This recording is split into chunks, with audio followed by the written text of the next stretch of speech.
E eis que o Literatos TV vai reiterar o enigma mais profundo da literatura brasileira. Afinal de contas, Capitu traiu?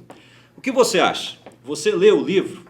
Você acha que Capitu traiu Bentinho ou você acha que tudo não passa, né, da imaginação de uma mente doentia e atacada pelo ciúme?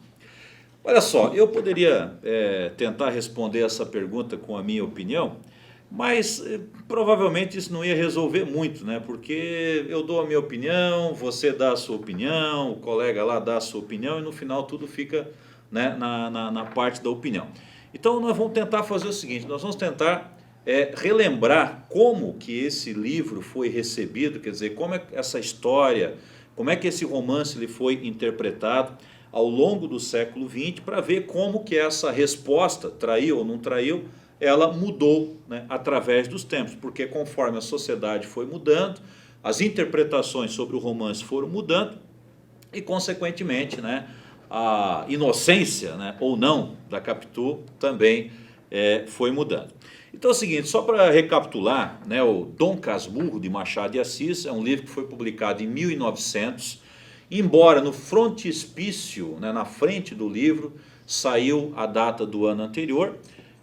Esse livro ele foi escrito diretamente para ser publicado no formato de livro, ao contrário dos livros anteriores do Machado, que foram inicialmente escritos para serem publicados em folhetins e depois, então, né, publicados no formato de livro. O Dom Casmurro ele foi direto para o livro, uma coisa que era um pouco incomum, né, no mercado editorial daquela época. A história é uma história relativamente simples, só que o Machado não conta essa história de maneira linear, ele se concentra muito também no pensamento do personagem narrador, que é o Bento Albuquerque Santiago, né, o Bentinho, né, que é o Dom Casmurro do título. O livro conta a história da vida dele. Ele que era filho de Dona Glória, né, uma viúva que era proprietária de escravos, era proprietária de imóveis na cidade do Rio de Janeiro, e esse menino acaba se engraçando, né, digamos assim, pela Capitu, que era a vizinha. Só que tinha um problema, esse menino ele tinha que ir para o seminário porque era uma promessa que a mãe tinha feito, e de fato ele vai para o seminário, mas depois de um tempo, graças a algumas artimanhas do José Dias, que era o agregado da família, ele sai do seminário, se forma em direito e acaba se casando com a Capitu. Desse casamento não estavam vindo filhos, era um casamento infrutífero nesse sentido, né? Então a Capitu tentava engravidar, mas não conseguia. De qualquer maneira, eles iam vivendo uma vida muito confortável no Rio de Janeiro. O Bentinho era muito amigo de um cidadão, de um comerciante chamado Escobar, que havia estudado com ele no seminário, e depois de um tempo a Capitu engravida, nasce o Ezequiel, né, eles vão vivendo muito felizes, até que num determinado dia de 1871, o Escobar morre afogado na praia.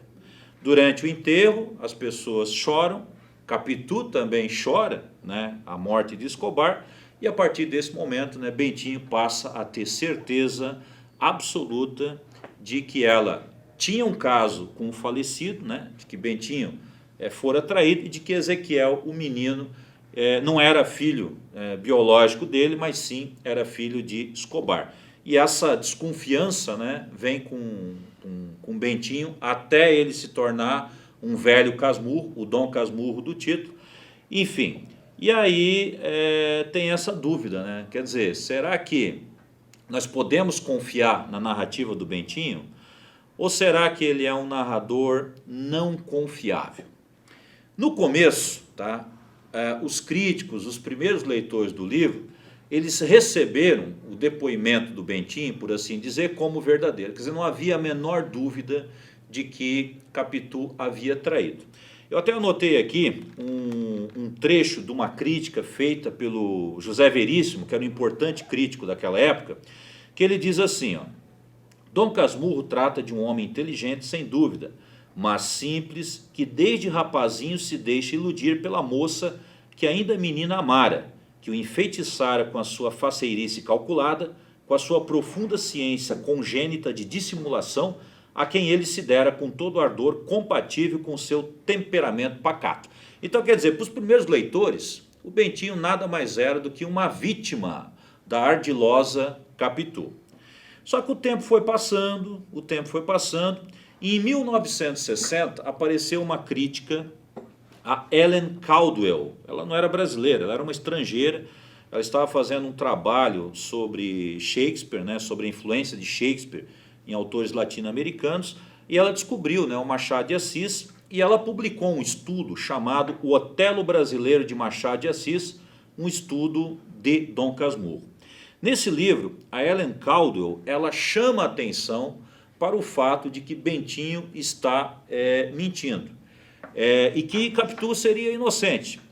Por quê? Porque no romance Dom Casmurro existe uma intertextualidade constante com a peça Otelo, de Shakespeare. E só para lembrar, né, na peça do Shakespeare, o Otelo mata a Desdémona porque tinha ciúmes, mas logo depois descobre que a Desdémona era inocente. Tá? Então, quer dizer, o tempo todo o Bentinho ele está falando de Otelo, e para Ellen Caldwell isso é um motivo de desconfiança. Além do mais, o nome do Bentinho é Bento Albuquerque Santiago, Iago. Iago é o personagem da peça de Shakespeare que fica, assobiando no ouvido do Otelo e colocando a maldade na cabeça dele. Então, para Ellen Caldwell, o Bentinho ele era o Iago de si mesmo. Então, aí muda completamente a leitura de Dom Casmurro, né? Então, pela primeira vez, quer dizer, a partir de 1960, 1970, e junto com os movimentos feministas que estavam surgindo na época, né, surge a possibilidade de considerar a Capitu inocente. A partir daí, todo tipo de leitura é feito em cima do romance, inclusive algumas leituras de caráter mais sociológico, que envolvem também a sociedade brasileira. Então, por exemplo, né, o Bentinho, como eu falei há pouco, ele sendo filho de Dona Glória, uma mulher que tinha escravos, que herdara escravos, né, do marido, ou seja, o Bentinho ele era representante daquela elite patriarcal, escravocrata, que estava em decadência. Estava em decadência por causa das leis abolicionistas que vinham sendo aprovadas a partir de então. Veja que a morte de Escobar se dá em 1871, ou seja, exatamente no ano em que é aprovada a chamada Lei do Ventre Livre, talvez, né, uma das leis mais importantes para o fim, né, da escravidão. Então, quer dizer, essa elite conservadora, ela se sente traída, né? E o Bentinho ele vai suspeitar que a Capitu traiu justamente por causa disso. E por que ele suspeita do Escobar? Ele suspeita do Escobar, se a gente pensar socialmente, porque o Escobar ele é um comerciante, ele é um capitalista, ou seja, é a classe social que está subindo, né, com o final da escravidão, enquanto que a classe representada pelo Bentinho, né, está decaindo. Então, quer dizer, você tem a leitura shakespeariana, você tem a leitura feminista, você tem a leitura social e você tem, inclusive, a leitura econômica.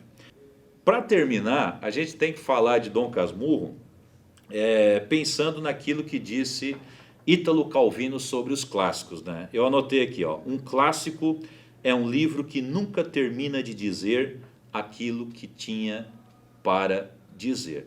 O Dom Casmurro é assim, né? Nas primeiras décadas ele é lido de uma maneira, depois ele é lido de outra maneira, e agora, né, ele está sendo lido de uma maneira completamente diferente. Se o livro não muda, a época muda e a interpretação muda. Então está aí um livro que ele representa um desafio a mais para o leitor, porque você vai ter que encarar o enigma e vai ter que decidir, né, por sua própria conta,